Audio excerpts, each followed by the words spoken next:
The Ghost Gun of World War II. Paris, 1943. A night so dark, even the moon hides in the shadows. Two Schutzstaffel officers, soldiers of Nazi Germany's most feared force, walking through the narrow, ancient streets of the Marais district. They have no fear. They're laughing. To them, this city is theirs. The French are defeated. The resistance is scattered. But they don't know. Behind them, just 15 meters away, a shadow stands waiting. This shadow ... is not just a man. It's death itself. A British Special Operations Executive trained operative. In his hand, a strange weapon. Looks like an old motorcycle part. 30 centimeters long, ugly, crude. But it has one remarkable quality. It is completely ... silent. The operative raises the weapon. He doesn't aim carefully. At this distance, he doesn't need to. He squeezes the trigger. A soft, mechanical sound. Like snapping your fingers. The first officer ... drops. The second officer turns ... confused. Thinking maybe his friend stumbled. Another click. The second officer falls too. Two bodies lie on the ancient cobblestones. No gunshot sound. No echo. No windows flying open.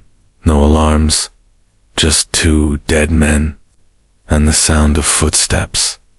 Walking away into the darkness. This weapon is called the Welrod. And by the end of World War II, it will become the most feared assassination tool in occupied Europe. A gun so quiet that victims standing 3 meters away cannot hear it fire. A weapon so effective that the Gestapo will execute people just for possessing one. This is the story of that silent gun that terrified the Nazis. The story of the weapon that turned ordinary men into ghosts. The story of the pistol that could kill in a crowded room and leave no witnesses. This is the story of the Welrod. To understand the Welrod, you need to understand the nature of covert warfare in occupied Europe during World War II. This wasn't a normal war of front lines and artillery. This was a war of shadows, of sabotage ... of assassination.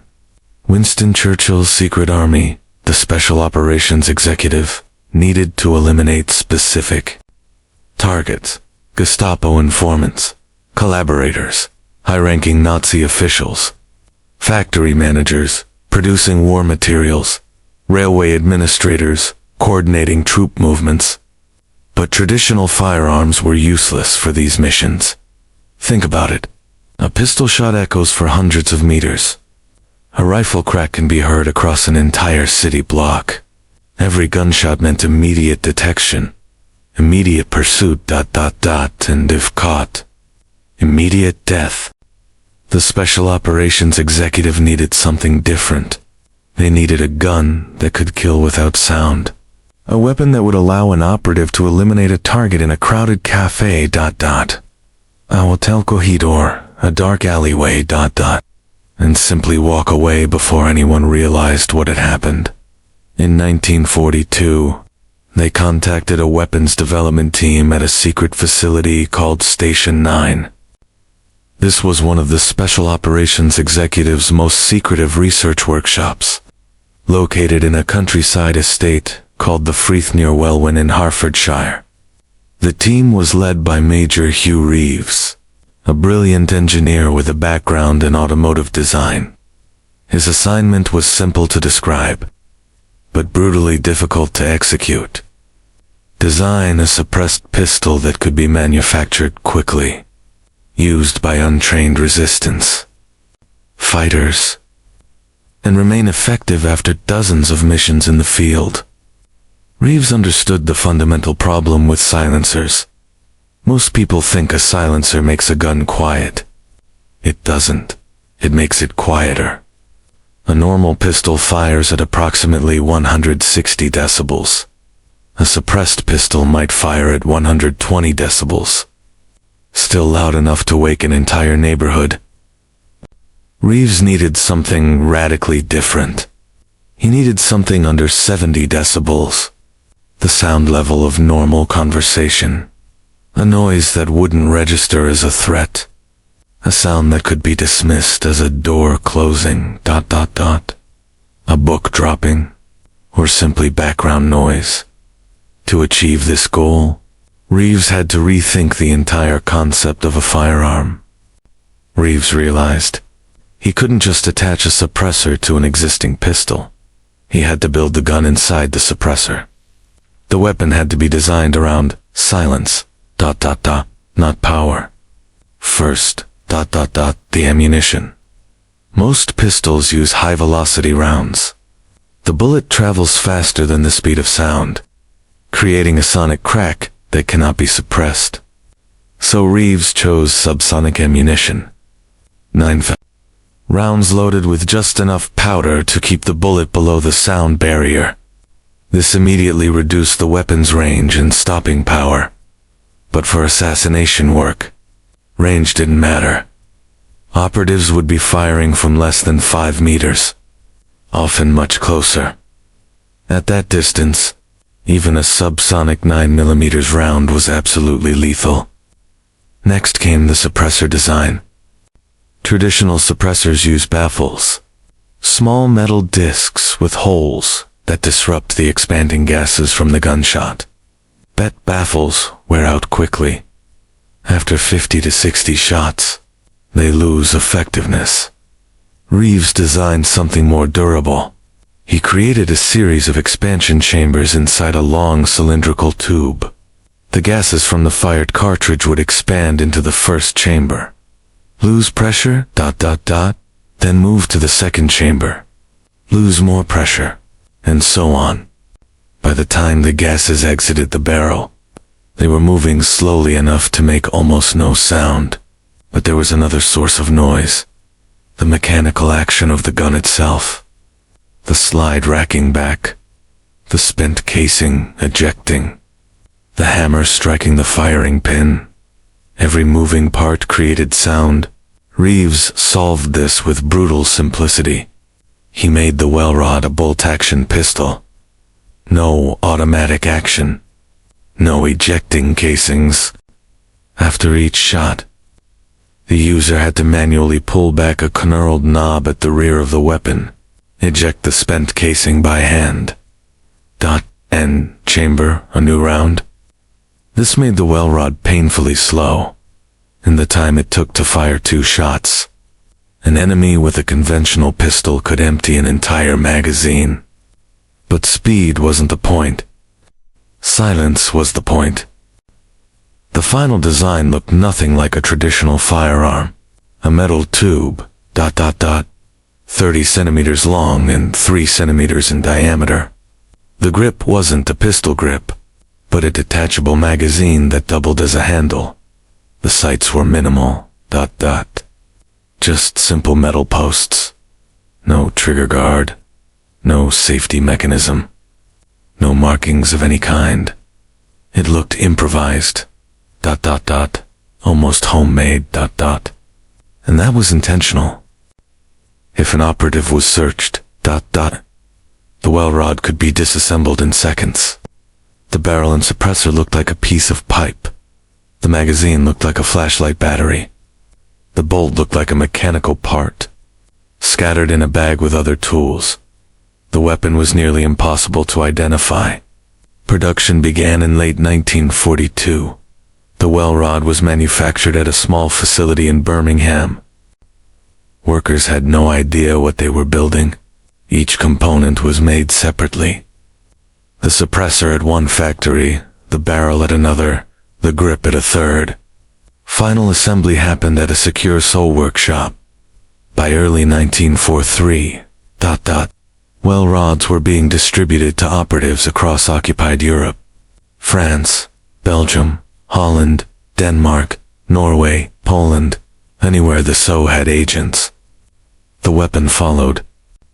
The first confirmed kill occurred in February 1943. Lyon, France. A Gestapo informant. This man had betrayed 17 resistance members. All 17 were executed. The resistance wanted revenge, but the informant was careful. He traveled with bodyguards. He varied his routes.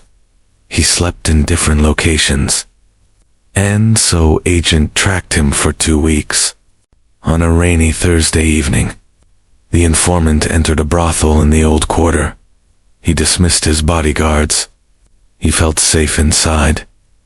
The agent was waiting in an upstairs room. When the informant entered, the agent fired once from less than 2 meters away. The Welrod made a sound like a heavy book being closed.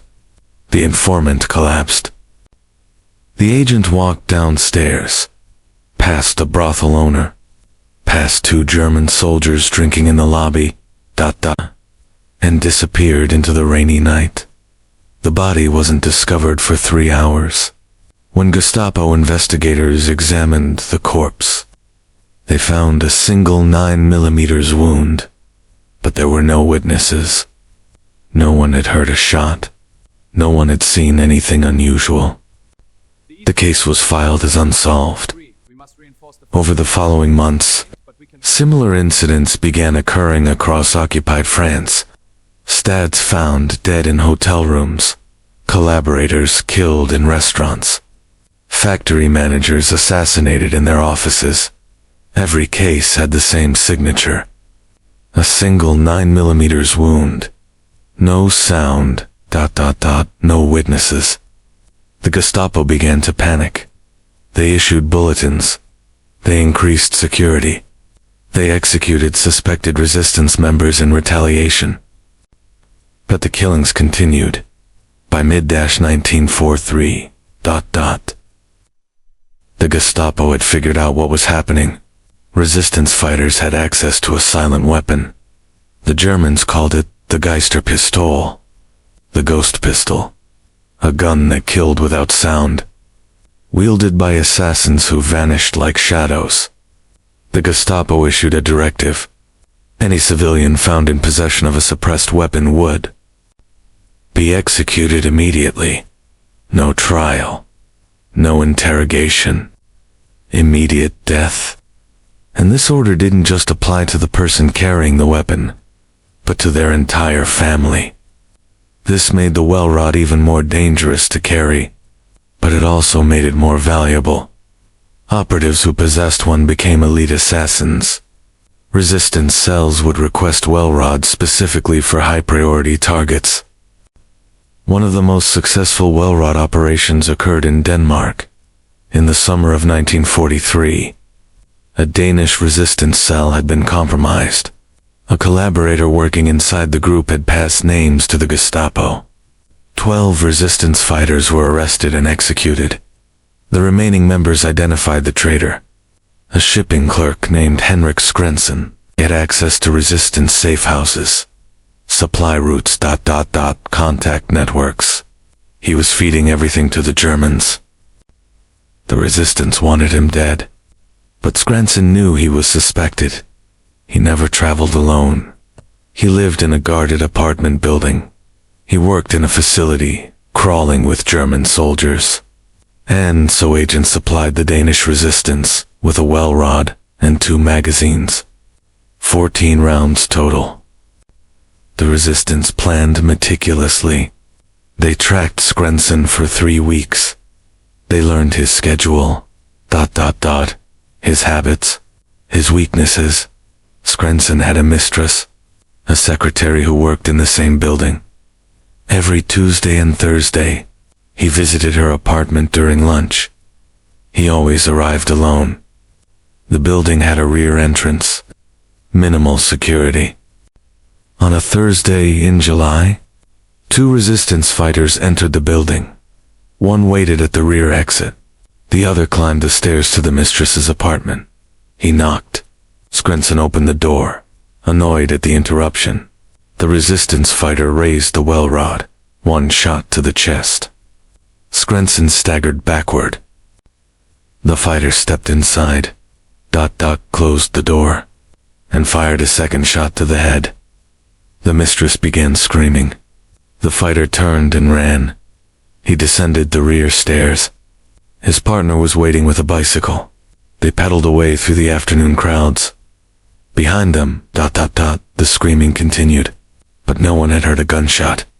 German soldiers in the building didn't react for another 5 minutes. By the time the Gestapo arrived, the assassins were kilometers away. The killing sent shockwaves through the Danish collaborator network.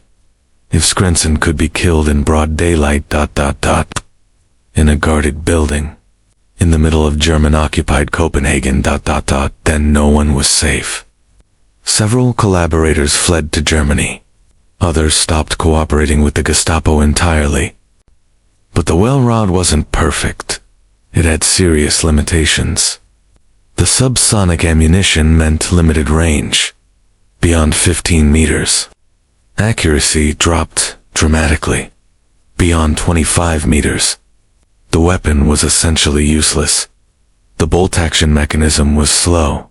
An operative could fire perhaps 3 aimed shots in 10 seconds against multiple targets or armed resistance. This was inadequate. The Welrod was an assassin's weapon, not a combat firearm. Reliability was also an issue. The complex suppressor design required regular maintenance. Carbon buildup from fired rounds would clog the expansion chambers. After approximately 200 shots, the suppressor needed to be disassembled and cleaned. Operatives working in the field often lacked the tools or time to do this properly. There were also catastrophic failures. In one incident in Belgium, a Welrod suppressor ruptured during firing. The explosion destroyed the weapon and severely injured the operative's hand. He was captured and executed. Despite these problems, the Welrod remained in production throughout the war. Approximately 3,000 units were manufactured between 1942 and 1945. Most were distributed to Special Operations Executive Agents. Some went to American Office of Strategic Services operatives. A few were supplied to Polish and French resistance networks. The weapon saw action in every theater of the European war. In Norway, resistance fighters used Welrods to assassinate Gestapo officers. In Holland, operatives eliminated collaborators. In Italy, partisans killed fascist officials. One of the most audacious Welrod assassinations occurred in occupied Poland in 1944. The target was a senior Gestapo commander named Wilhelm Kopp. Kopp was responsible for mass executions in the Warsaw region. The Polish resistance wanted him dead. But Kopp was paranoid. He traveled in armored cars. He slept in heavily guarded compounds. He varied his schedule constantly. Conventional assassinations seemed impossible. The resistance discovered one vulnerability. Kopp had a personal barber, a German civilian who visited Kopp's residence twice a week to cut his hair and shave him. The barber wasn't political. He was simply a businessman serving a wealthy client. The resistance kidnapped the barber's teenage son. They gave the barber a choice: kill Kopp or never see his son again. They provided him with a Welrod and basic instruction. The next Tuesday, the barber arrived at Kopp's residence as usual. He was searched. His bag was inspected, but the Welrod was disassembled and hidden inside his shaving kit. The metal tube looked like a straight razor handle. The magazine looked like a cologne bottle. The guards saw nothing suspicious. The barber was led to Kopp's private bathroom. Kopp sat in the barber chair, relaxed, reading a newspaper. 2 bodyguards stood outside the door. The barber assembled the Welrod behind Kopp's back. His hands were shaking. He had never fired a gun in his life. He pressed the barrel against the base of Kopp's skull and pulled the trigger. The Welrod clicked. Kopp slumped forward. The barber fired again, ... then a third time. He disassembled the weapon, packed his bag ... and walked out. He told the bodyguards cop had fallen asleep during the shave and shouldn't be disturbed. The guards nodded. The barber left the compound. Cobb's body was discovered 20 minutes later. The Gestapo launched a massive investigation. They suspected the barber immediately, but he had already fled. The resistance smuggled him and his son out of Poland. Both survived the war. As the war progressed, ... the Welrod's reputation grew. German security forces came to fear the weapon, not because of its lethality, but because of what it represented. Invisibility. The ability to kill in plain sight and disappear. The Gestapo published pamphlets describing the Welrod. They warned German personnel to be vigilant. ... to trust no one. To assume any stranger could be an assassin. This paranoia was exactly what the Special Operations executive wanted. Fear is a weapon. Distrust corrodes organizations from within. After the war ... the Welrod remained classified for decades.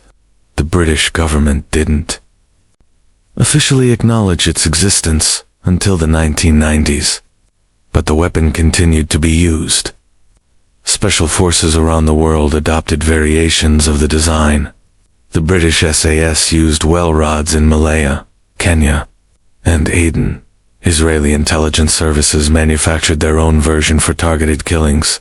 American special operations units deployed Welrod derivatives in Vietnam. The basic design proved timeless. Modern suppressed pistols use electronic sights, polymer frames, and advanced materials. But the core principle, a bolt-action pistol built around an integral suppressor, remains the same. The Welrod established the blueprint. Stuart McCrae, one of the engineers who refined the Welrod's design, wrote in his memoirs that he considered it his most successful creation, not because it was elegant or sophisticated, but because it was effective. It did exactly what it was designed to do. It killed silently. It allowed operatives to complete missions and survive. The Welrod never won battles. It never changed the course of the war. But it did something more subtle. It created uncertainty. It made the enemy afraid. It turned occupation into a constant state of paranoia. Every Gestapo officer walking down a dark street wondered if the stranger behind him carried a Welrod. Every collaborator sitting in a cafe wondered if the man at the next table was an assassin.